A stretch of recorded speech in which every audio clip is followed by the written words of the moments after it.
to have scarcely length at all, and beyond that could come only a point. The design was growing into an inverted V. The converging sides of this V marked the boundaries of the gold-bearing dirt. The apex of the V was evidently the man's goal. Often he ran his eye along the converging side and on up the hill, trying to define the apex, the point where the gold-bearing dirt must cease. Here resided Mr. Pocket, for so the man familiarly addressed the imaginary point above him on the slope, crying out, "Come down out of that, Mr. Pocket. Be right smart and agreeable, and come down." "All right," he would add later, in a voice resigned to determination. "All right, Mr. Pocket. It's plain to me I got to come right up and snatch you out bald-headed. And I'll do it. I'll do it," he would threaten still later. Each pan he carried down to the water to wash, and as he went higher up the hill the pans grew richer, until he began to save the gold in an empty baking powder can which he carried carelessly in his hip pocket. So engrossed was he in his toil that he did not notice the long twilight of oncoming night. It was not till he tried vainly to see the gold color in the bottom of the pan that he realized the passage of time. He straightened up abruptly. An expression of whimsical wonderment and awe overspread his face as he drawled, "Gosh darn my buttons, if I didn't plumb forget dinner." He stumbled across the stream in the darkness and lighted his long-delayed fire. Flapjacks and bacon and warmed-over beans constituted his supper. Then he smoked a pipe by the smoldering coals, listening to the night sounds and watching the moonlight stream through the canyon. After that he unrolled his bed, took off his heavy shoes, and pulled the blankets up to his chin. His face showed white in the moonlight like the face of a corpse. But it was a corpse that knew its resurrection, for the man rose suddenly on one elbow and gazed across at his hillside. "Good night, Mr. Pocket," he cried sleepily. "Good night."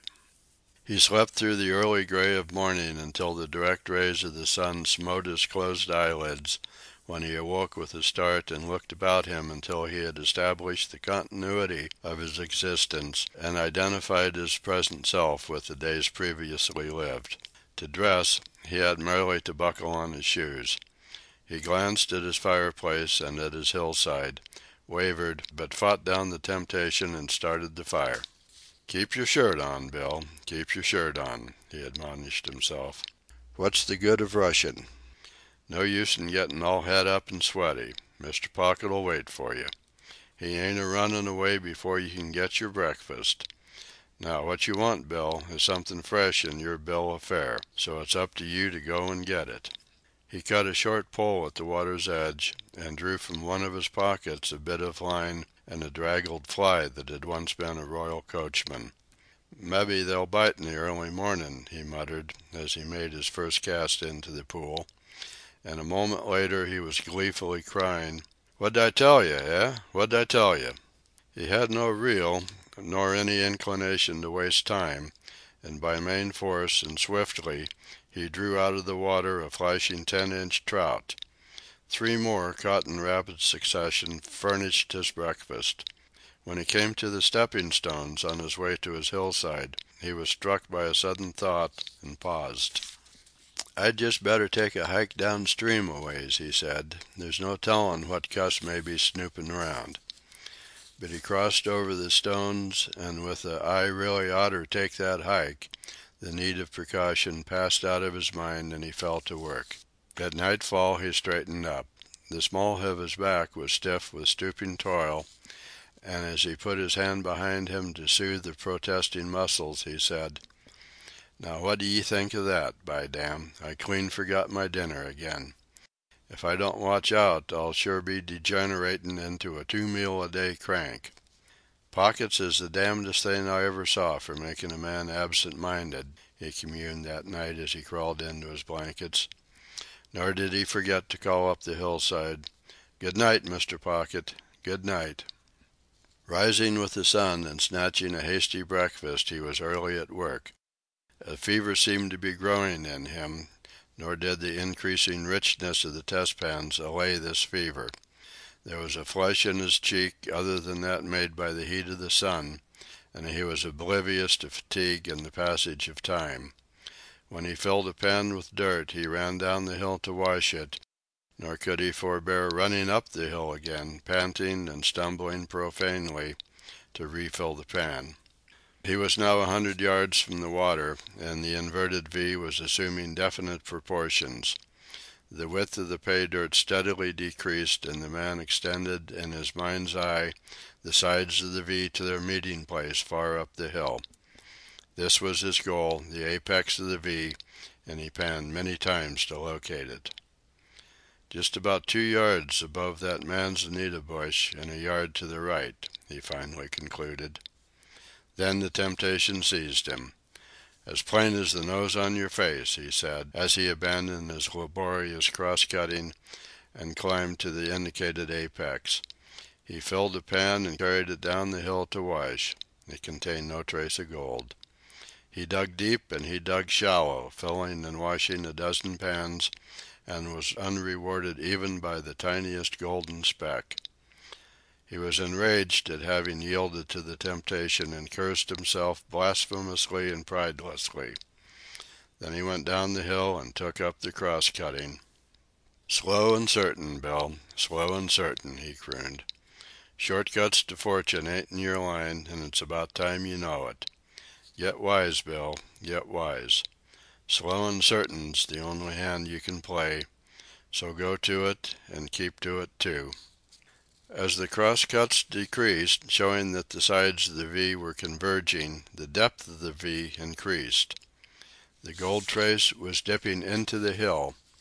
It was only at 30 inches below the surface that he could get colors in his pan. The dirt he found at 25 inches from the surface and at 35 inches yielded barren pans.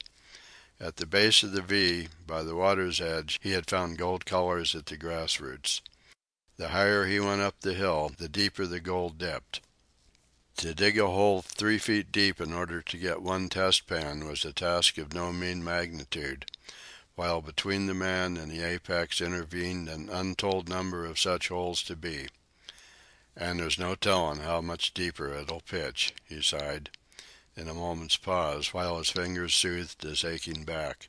Feverish with desire, with aching back and stiffening muscles, with pick and shovel gouging and mauling the soft brown earth, the man toiled up the hill.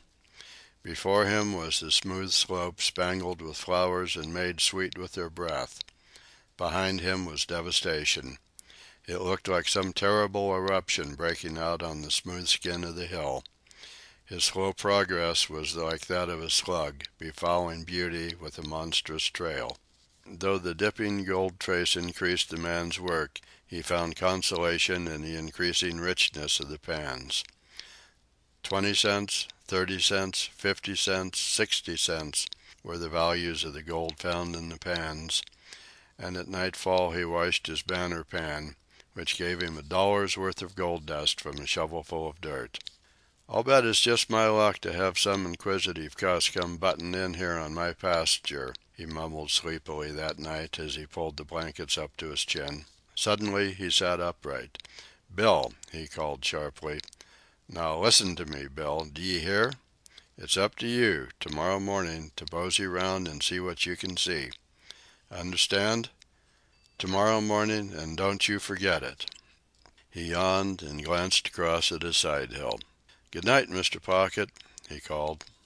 In the morning he stole a march on the sun, for he had finished breakfast when its first rays caught him, and he was climbing the wall of the canyon where it crumbled away and gave footing. From the outlook at the top he found himself in the midst of loneliness. As far as he could see, chain after chain of mountains heaved themselves into his vision.